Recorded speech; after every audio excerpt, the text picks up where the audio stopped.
Lads, hello, welcome back to Yin Yang Zing. Patrick here, and today for you guys we have a Paleozoic frog deck profile. I don't know about you, but I'm ready to jump right into it. Let's get some good stuff going. You know, if I really wanted to play this pun game up more, I'd play Prince in the background of this deck profile, but I'm deciding not to. So we're going to jump right into the deck profile. Standard frog engine of 3 swap, 3 dupe,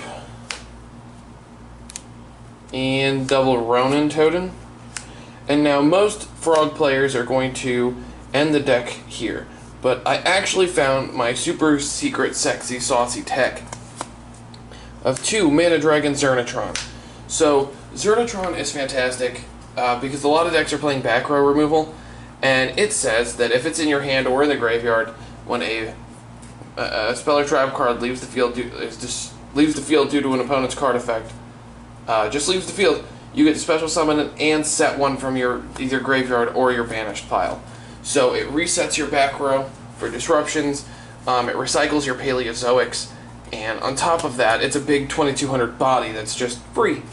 So some decks have a little bit of difficulty getting over semi-big monsters, and he's just big enough to be a nuisance. Mana Dragon Zernatron is actually a pretty good level 6 dragon also for Hieratics. I'm testing that at the moment too. So Mana Dragon Zernatron actually adds a lot of cool little twists to the deck. And it's free discard fodder for like for Dynamiscus, because its effect triggers in graveyard. So you can banish something and then they can pop something and then you still get Zernatron's effect. Then next up is your traps, so triple Paleozoic. Canada, triple Morella, so your Book of Moon, and then this is your Foolish Burial, and then your Mystical Space Typhoon Illinoides, and then double Dynamiscus, and 1 Leancolia. So it's a fairly large Paleozoic engine, but you want to have them engrave, you want to get it set up quickly, you want to have them on the field so that you have disruption. Next up is, so first up is Lost Wind. Lost Wind is super helpful because you don't run a lot of big monsters. So if you run into a deck that's really big, Lost Wind is super friggin' strong against them because it resets itself. It's free disruption for extra deck cards. And then this next card, you can substitute this out with Infinite Impermanence if you want, but I really like Breakthrough Skill. 1, because it's a lot cheaper, and 2, you get, so with these cards, you get 2 copies of Lost Wind per copy, you get 2 copies of Breakthrough Skill per card, so it just gives you a lot of recursion and a lot of like extra effects that get to go off, and it gives you more Paleozoic effects that you can trigger. And then for the other traps, we run 2 Reckless Greed for draw power, 2 Wabaku to protect your Paleozoic stuff, and then your last battle trap is 2 copies of Storming Mirror Force. This card's insane. Just shuffling, returning everything to the hand. It's one of those things where once they see Zernatron, they're going to be hesitant to hit back row just willy-nilly. And then you could side things in like Waking the Dragons, and it just makes it really scary to hit back row. And Storming Mirror Force is just a good way of saying, okay, doomed if you do, doomed if you don't. 2 copies of Heavy Storm Duster, back row removal, and then 3 copies of My Stake, not your stake, my stake, and 1 copy of Imperial Order. So Mistake, just to stop decks from drawing cards, it's really, or from adding cards, and then Imperial Order because it's amazing. Next, on to the extra deck. So we're going to go in descending order here. 1 copy of Boral Sword Dragon. 1 copy of Borreload Dragon. You actually do get to go into these quite frequently. It's pretty amazing. 2 copies of Mistar Boy. Mistar Boy just is your big body. Underclock Taker is just in case. You can sub this in for another Mistar Boy if you so desire.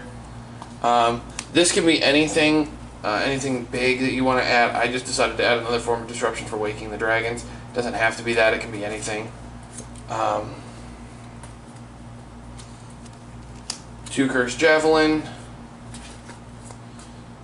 2 Opabina. Opabina is actually fantastic. It's probably the best, the most consistent one you'll go into, other than Toad. It's fantastic. It does so many really silly things. 1 Anima, 1 Little Annie, Anakin Skywalker, 1 Cat Shark, and then triple Toad to round out your extra deck. And then into the side deck, it's 2 copies of Twin Twisters. This is good for going second. You want to be able to disrupt back row decks immediately. 3 copies of Waking the Dragons. Waking the Dragons is fantastic. Alright, so now your Floodgate goes in, because you can side out like Mana Dragon, Zernatron, and things like that. And it just lets you play in water, and it can disrupt a couple of decks. This is good against Pendulum decks, Anti-Spell Fragrance. That's the hardest matchup is typically Pendulum. So, other than some of the meta decks, but and then double Solemn Strike, 1 Warning, and 1 Judgment. But guys, that's gonna wrap up my Paleozoic Frog deck profile. I just did one, so a lot of this deck is stuff you guys have already seen, so I didn't want to waste your time and bog you down with something crazy, but we did do the live duel, so you got to see this deck in action on Friday, just a few days ago, just a little over a week, a little less than a week ago, against Madolche. Link to that game will be in the description, as well as the Madolche deck profile. So if you want to check those out, go ahead, in the description. They're also on the channel. They're the most recent videos. So check those out. Let me know what you guys think in the comment section below. Make sure to follow us on Facebook, Twitter. I have been blowing up Twitter. And that's going to be it for today. So thank you guys so much for watching, and we'll see you soon.